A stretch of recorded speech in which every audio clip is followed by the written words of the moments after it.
Hello, housekeeping here. Before we begin the episode, I just have to tell you my exciting news. So finally, after months of talking about it and toying with the idea, I finally set a date for my first ever masterclass. Are you tired of spending hours preparing lessons? Would you like to cut down on your prep time and stress levels?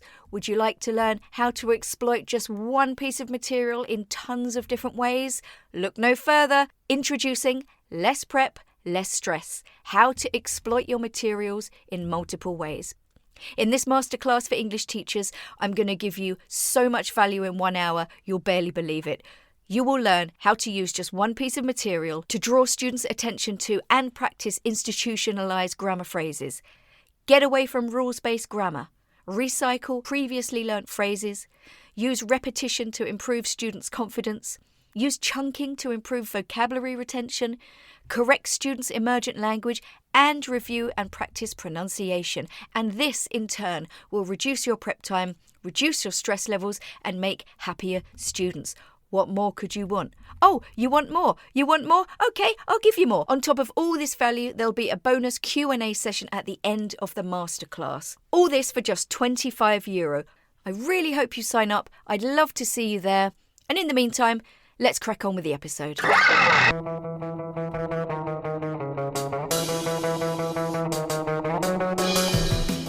Welcome to Everything EFL podcast. My name's Erin O'Byrne, and I absolutely love sharing my knowledge with you, my darling teacher, and helping you build not only community, but your students' confidence. I truly believe that a positive frame of mind is essential for your students to learn. There's also a bunch of other teachy stuff thrown in for good measure too. Are you ready? Let's go! Hello, you gorgeous teacher. This is Erin. Welcome to Everything EFL. If you're one of my lovely regular listeners, welcome back. If you're brand new, you're most welcome. I hope you stick around. Just a teeny bit of housekeeping before we get started. I have a new freebie. Click on the show notes. It's one of my favourite lesson plans I use with the B1 and up. It gives students the chance to form deeper connections and promote that all-important community building. So give it a shot and let me know how it goes. Okay, what are we talking about this week? So the last couple of episodes, the theme has sort of been prepping, okay? And what I'm going to talk about today is what do we actually need to consider when we're planning or prepping? So by the end of the episode, you'll have a slightly clearer idea, possibly some food for thought. I'm going to feed you, all right? This is my job for you today. So I think, first of all, a lot of teachers can be quite unrealistic with prepping, given the time and the syllabus constraints, because, we care, we want to try and do it all for our students. But at the end of the day, I think a lot of the stuff we do doesn't really work. So I've just got a few ideas for you, and I'm going to count them down in no particular order about what you need to consider when you're planning or prepping. Okay, so firstly, you don't necessarily need loads and loads of content. Review is just as important. Don't forget review. Students forget very easily. They've got loads of other stuff going on in their lives. Sorry to break that one to you, but your English lesson isn't the only thing. Probably not the centre of their lives either. You have to create opportunities for students to recall the information and to form further connections. Our brain retains information and learns language by forming different connections, and you have to form different connections, possibly emotional ones, experiential ones. So, you have to create opportunities for that to happen as well. So if you've got like a 45-minute lesson, let's say, okay, because I think a lot of mainstream school teachers have 45 minutes or an hour, maybe just focus on doing one thing well and then a review rather than cramming in more. And I know what you're thinking. I know what you teachers are going to say in the mainstream. It's that dreaded S word, the syllabus.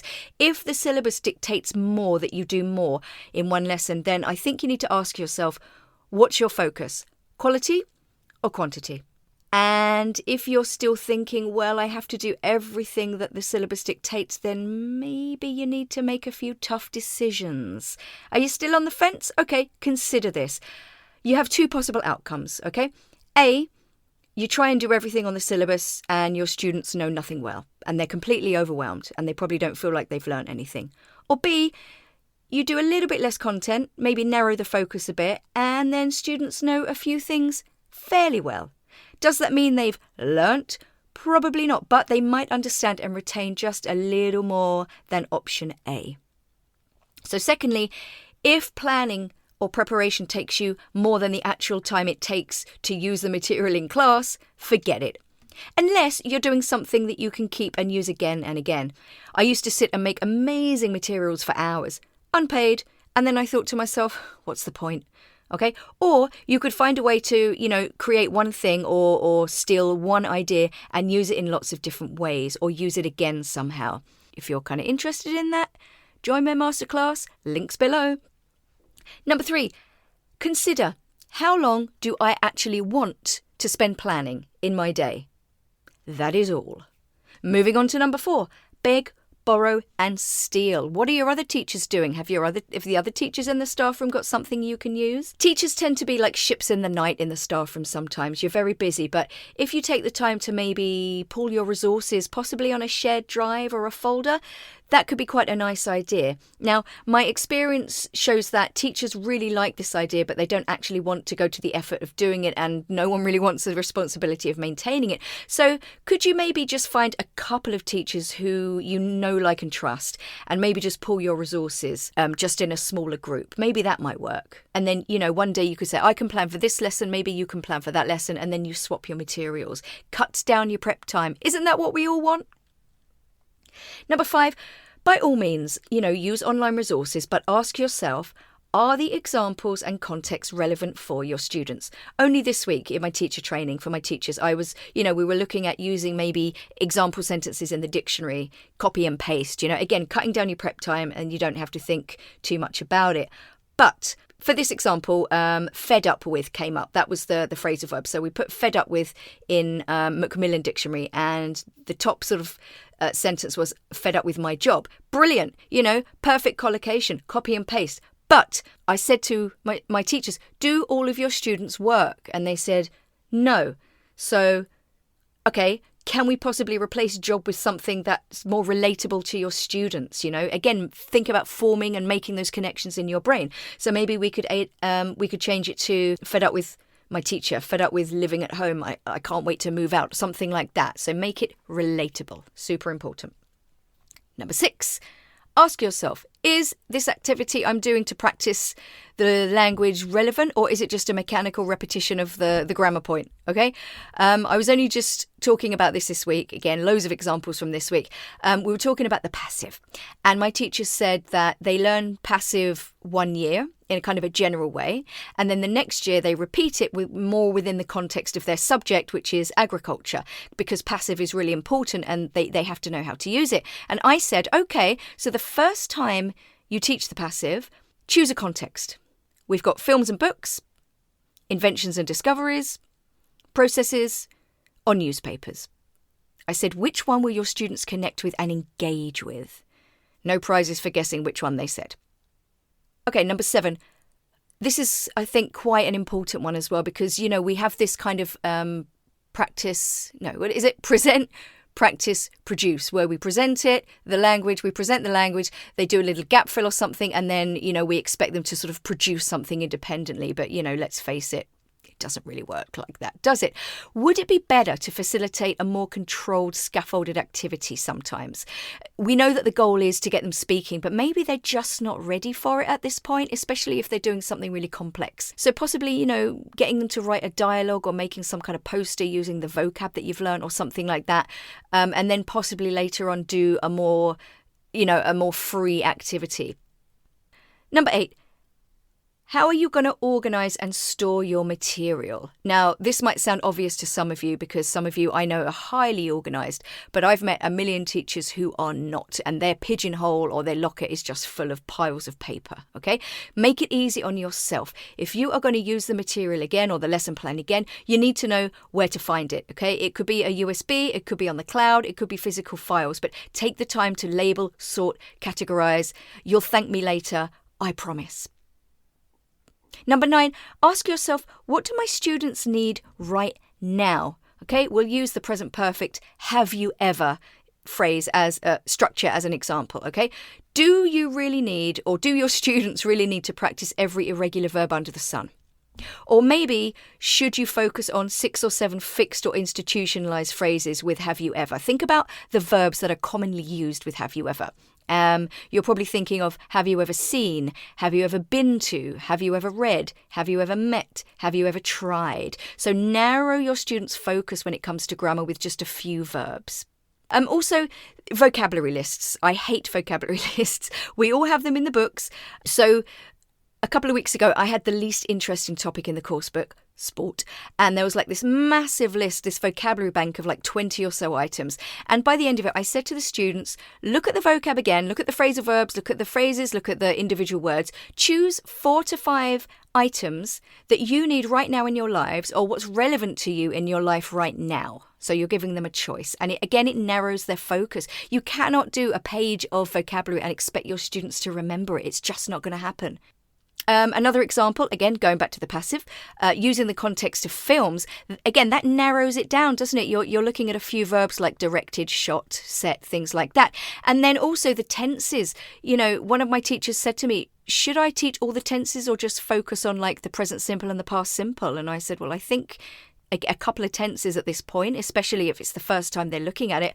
Don't you think that's a little bit better than presenting one of those horrific tables with every single frickin' tense, including things like the future continuous and the future perfect? What's the point? I think there's still this huge gap between our expectations, or maybe even like the administration and the management's expectations of what we're supposed to deliver, the amount we're supposed to deliver, and the reality of what learning actually entails and the way the brain actually works, and the amount of information your students can actually retain.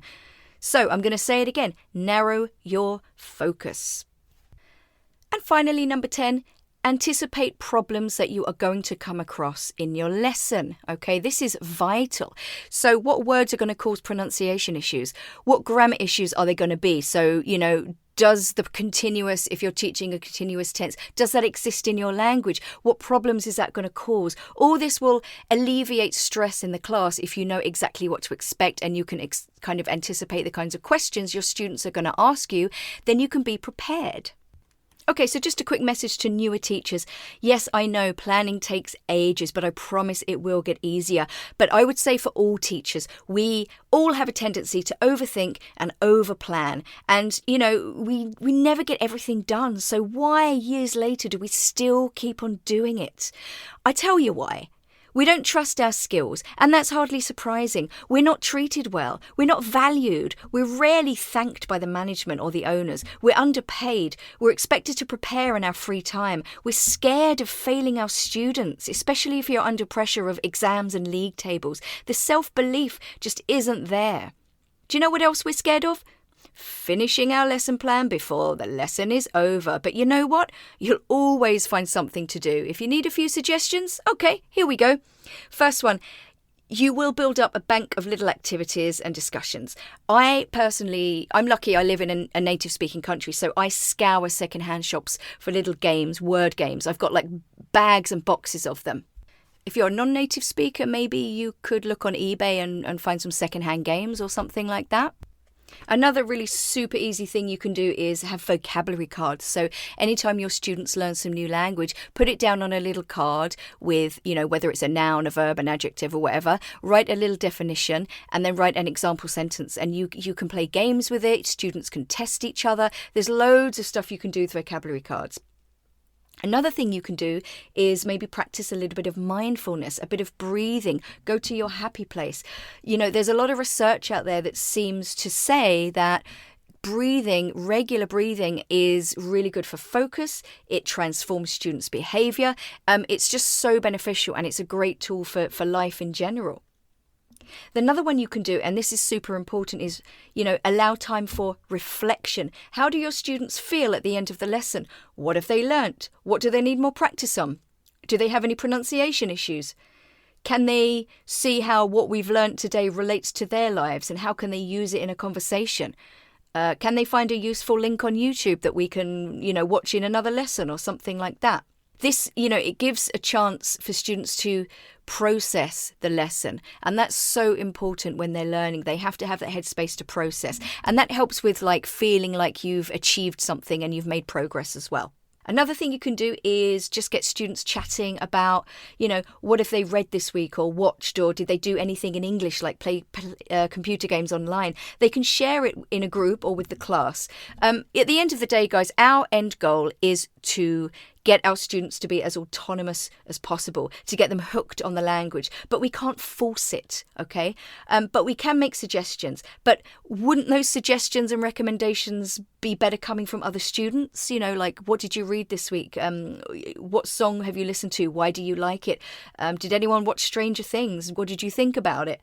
I think students are much more likely to go, oh, yeah, that sounds interesting. Maybe I'll give it a try. So I'm going to leave you with like a little final note, guys, okay? And I think this is a really important message for teachers. Trust your skills. Teachers, I think, by nature are very creative, but I think that gets stifled by, the syllabus, time restrictions, obsessing over little details, planning right down to the minute, and then trying to cram it all in because we spent time planning it, so we're going to do the lot, God damn it. But if you let go a bit and you plan just a little bit less and leave time just to react more, it's challenging, but it's fun, and it's not outside our skill set either.